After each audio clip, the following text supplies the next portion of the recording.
আজকে আমাদের স্যার প্রধান এসেছেন। আমি স্যারকে আপনাদের উদ্দেশ্য কিছু কথা বলার জন্য অনুরোধ করছি।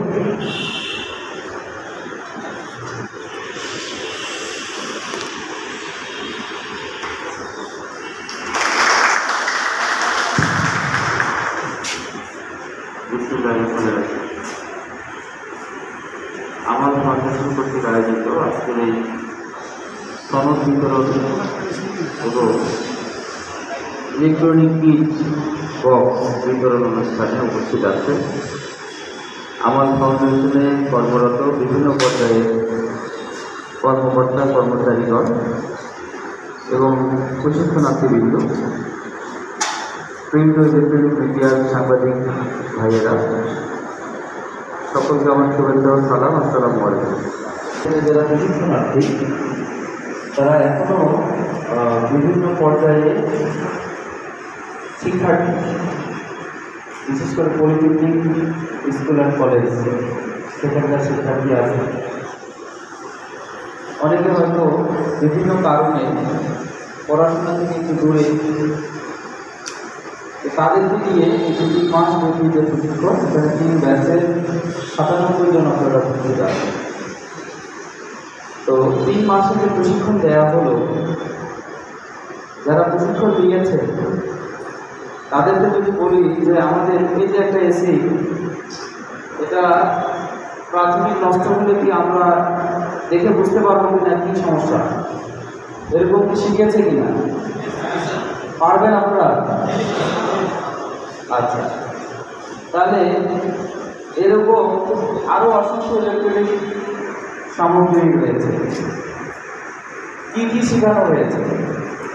কম্পিউটার শেখানো হয়েছে, তাহলে AC, fridge, TV, house wiring বলতে ইলেকট্রিক, মানে এখানে যে লাইটগুলো আছে, ফ্যানের লাইন, ইয়ার লাইন, তারপরে বোর্ড, এগুলো সবগুলো আপনারা পারবেন।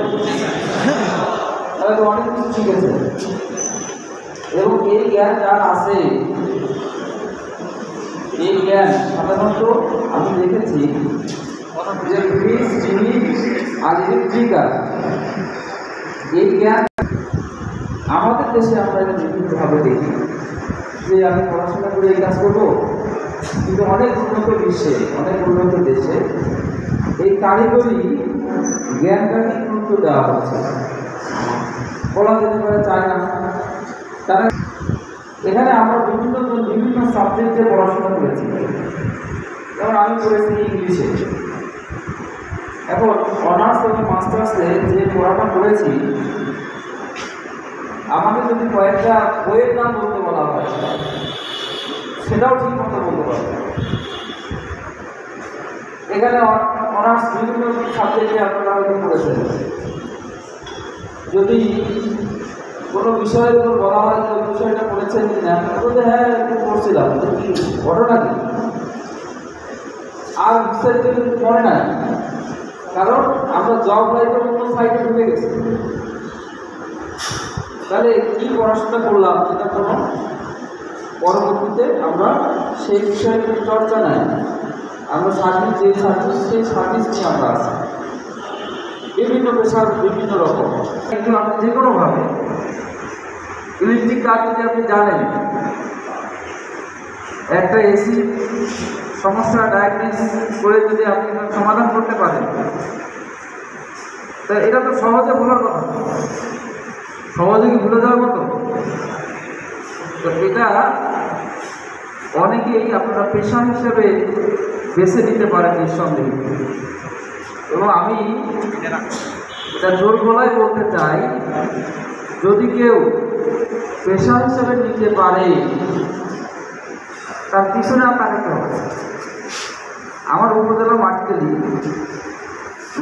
উপজেলা গেটের অপোজিটেই কার মেরামত করে, কার মাইক্রো মেরামত, সে যার কাছে শিখছে, এখন মানুষের বলে তার অবস্থা রয়েছে, সে ভালো, তার কাজ ভালো। সেদিন আছে নওগাঁ থেকে একজন এখানে গাড়ি ঠিক করাবে, পরিচিত, তারপরে আসলো কে, আমার এক ব্যাটসম্যান ছিল, সে আসলো জয়পুরহাট, গাড়ির কাজ করাবে কোথায়, আর অন্য কোথাও না, ওই মাটিটালের ওনার কাছে। আমাদের থেকে সেই পর্যায়ে দিতে হবে, চাহিদা তৈরি করতে হবে। আপনি আন্তরিকতা, কাজ ভালো, আপনাকে খুঁজে দিবে কি, তো সেই জায়গাটা আমাদের অর্জন করতে হবে। এটা কেউ আপনাকে শেখাবে না। আপনি একজন গ্রাহকের সাথে কীভাবে আচরণ করবেন, কেমন ব্যবহার করবেন, লেনদেনের ক্ষেত্রে কীরকম আচরণ হবে, সেটা কি কেউ বই পুস্তকে অন্য কেউ শিখাই দেবে? এটা পারিবারিক শিক্ষা। আপনি একজনকে সম্মান দিলে আপনি সম্মান পাবেন। দেখা গেল আজকে 200-500 টাকা লস হলো, লস না, লাভের থেকে লস হলো, এটা হলে আর ভালো হতো, সবাই এত করে নেয়।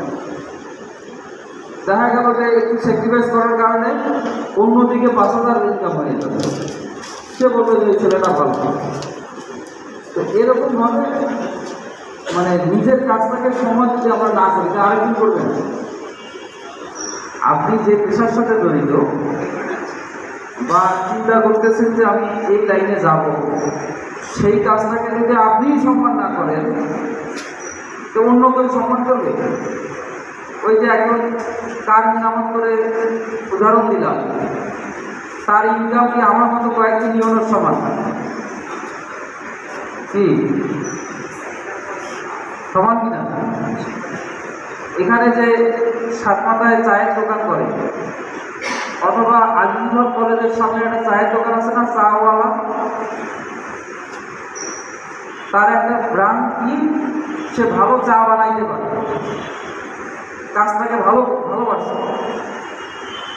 এখন সে যদি বলে আমি পড়াশোনা করছি, আরও আসে না ফুল অনেকগুলো খাবারের ক্ষেত্রে, কারা ওরাও পড়াশোনা ছাত্র, তার ইনকাম কত, যেটা শুনছেন কতদিন, কাজটাকে ভালোবাসে। এখন আপনি যদি আপনার কাজটাকে ভালো না বাসেন, মানুষ বাসেন, এগুলো উদাহরণ। ওই চায়ের দোকানদার তার কততলা বাড়ি আছে জানেন? খোঁজ দিচ্ছেন, কখনো কথা বলছেন? কি করছে? অন্য কোনো ইন্ডাস্ট্রি করছে? তার কি অন্য ইম্পোর্ট এক্সপোর্টের ব্যবসা, লক্ষ লক্ষ কোটি কোটি টাকার, হাজার কোটি টাকার ব্যবসা করতেছে? না, শুধু চা বিক্রি করতেছে। আর পাশাপাশি কি, মানুষের সাথে ভালো ব্যবহার আর চাটা ভালো বানানো। তার ইনকাম কত, মাসিক ইনকাম কত নিয়ে কি?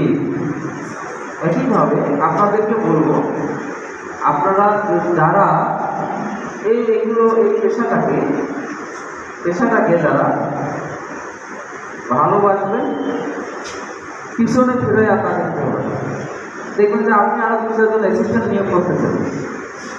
আপনার এমন ফোন আসতেছে, এই যেমন এখন গরমের সময় যাদের বাসায় এসি আছে বা এসি লাগাইতে হবে নতুন করে বা মেরামত করতে হবে, তারা জানে যে একজন এসি যারা কাজ করে তাদেরকে কতভাবে নিয়ে আসতে হয়, সহজে পাওয়া যায়।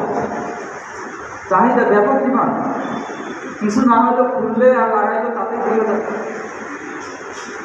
আর তো মেরামত করলে অন্য আসে। রিসেন্ট আমাদের উপজেলা পরিষদের মসজিদের কয়েকটা এসি আমরা শুধু একটু সার্ভিসিং করাইলাম, 30-40 হাজার টাকা শেষ।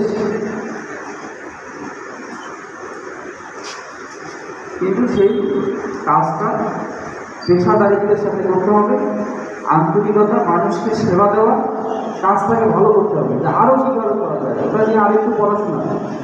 বিভিন্ন ব্র্যান্ডের বিভিন্ন রকম মেকানিজম থাকতে পারে, সেগুলো নিয়ে আরেকটু চিন্তা ভাবনা করা, যারা এক্সপার্ট তাদের সাথে একটু লেগে থাকা,